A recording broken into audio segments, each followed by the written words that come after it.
But inside this build is the gaming CPU that I just can't seem to quit. And it's not the newest, not the greatest, but it just works so well for what I need it for, and I really don't have a good reason to switch it out.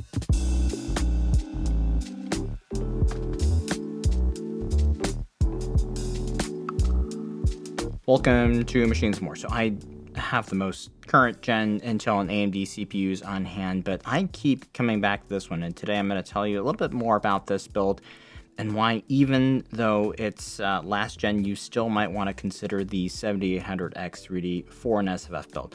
So I do bounce around from case to case, and I have several builds running at once just to make sure that I have real-world user experience for all the components that I review here on this channel. But the CPU in this build, it's the one that's been on my desk most often recently in this Fractal Terra. So you might have seen iterations of this build in some of my build videos. I do swap out CPUs quite often. In this one, I tested the 9700X and the 9800X 3D in this Fractal Terra. It's got the MSI B650i Edge, which is a great ITX motherboard for AM5, although a little bit older, and Lee's SP750 PSU, which I originally chose for this build since it was white and sort of matched the theme here. But it's actually been a dependable power supply, and with the lower power draw components that we're going to talk about in this build, the fan hardly ever comes on. I had tested the 9800X 3D in here and then swapped that into my main GPU test system. So ended up putting the 7800X 3D back in here. And since then, I really just have no good reason to swap it out. Runs great in this motherboard, and I've got it paired with the G-Skill DDR5 kit, which has an Expo profile of 6000 megahertz, CL28. And at that latency, not always going to run with the 7800X 3D, but I've luckily had no issues with this one so far. So to cool this one, I've got the ID Cooling IS67XT, which is one of the coolers that I tested with this CPU years ago, and it's got a stock fan, which works just fine. I keep telling myself I'm going to swap this into a custom just for fun, but I keep putting it off because this cooler works just fine with this one. And although one thing I would change is to configure it so that it's not so close to the side panel, because with the Terra you do get some turbulent noise amplification when the CPU cooler fan is really close to the side panel. The fix here really would be to put in a thinner GPU, because on the GPU side of the case, and I tested this out for a fit in the 9060 XT review, but ended up never taking it out of this one because it sort of also just worked fine for my day-to-day stuff. This is the Sapphire Nitro Plus 9060 XT, very big GPU, and you can see it pretty much takes up the entire length and all the thickness that you can get with the 67mm CPU core on the other side. So in that sense, it's well paired, but like I mentioned, this config puts the CPU cooler fan a little bit too close to the side panel, and that is not ideal in this case. So I'd probably just go back to the Prime 9070 that I had in here, which is 2.5 slots and allows me to shift the cooler away from the side panel a little bit.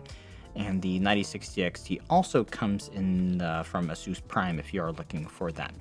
I do have this running with a curve offset of -25 on all cores. That's also tuned with Curve Shaper so that there's no offset at lower loads. Helps with stability a little bit.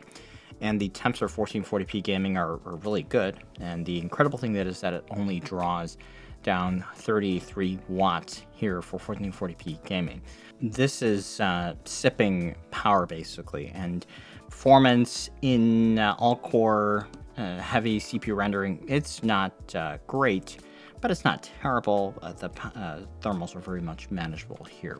So it's not the newest, it's not necessarily the fastest. Why would you still consider this older CPU for a current gaming build in 2025, right?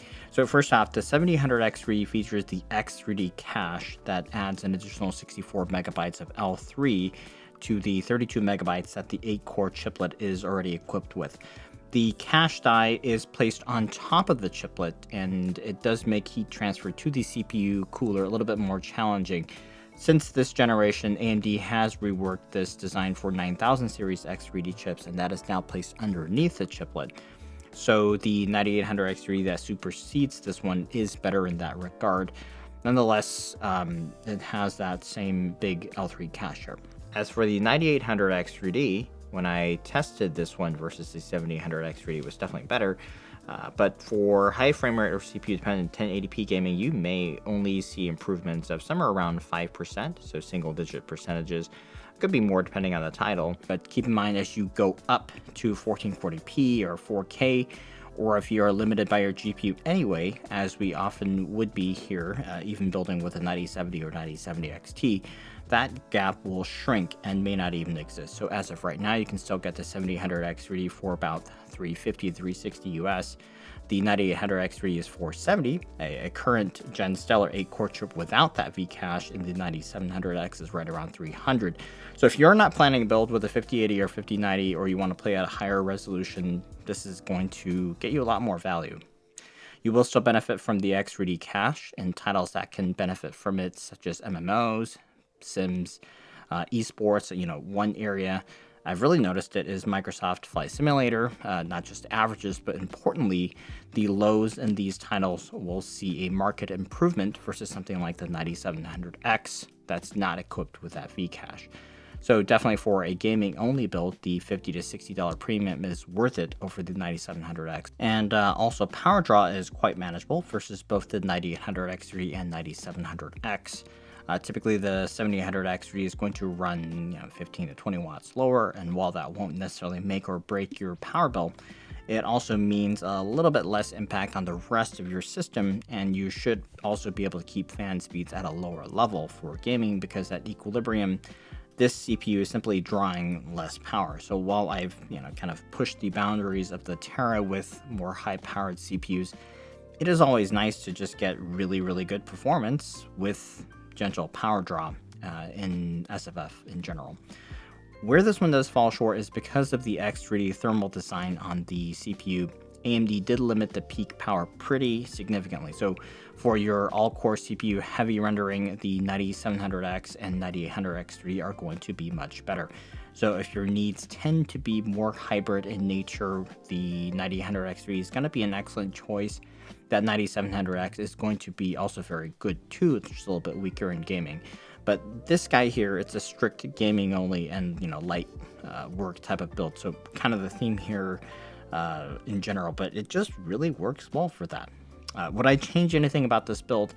As mentioned, slimmer GPU, it's going to help. If I wanted to stick with the thicker card, I could also go to a cooler like this guy here, which is the X53 full copper from Thermalright. A little bit more finicky of an installation with this one, but it works well. The other thing I do plan on switching over to is putting in the MSI B850i instead. If you're building fresh, definitely recommend this board. 5G NIC, Wi-Fi 7, just to name a few improvements. But yeah, even years later, still a solid CPU, and you can definitely get a top-notch gaming build while saving a bit of cash and not giving up too much performance. This is still going to be put you in that elite tier for gaming CPU. So I hope you'll check out the links down below. Leave a comment if you have any questions. If you love the 7800X3D and like this video, give a like. Make sure to subscribe. Big thanks for watching.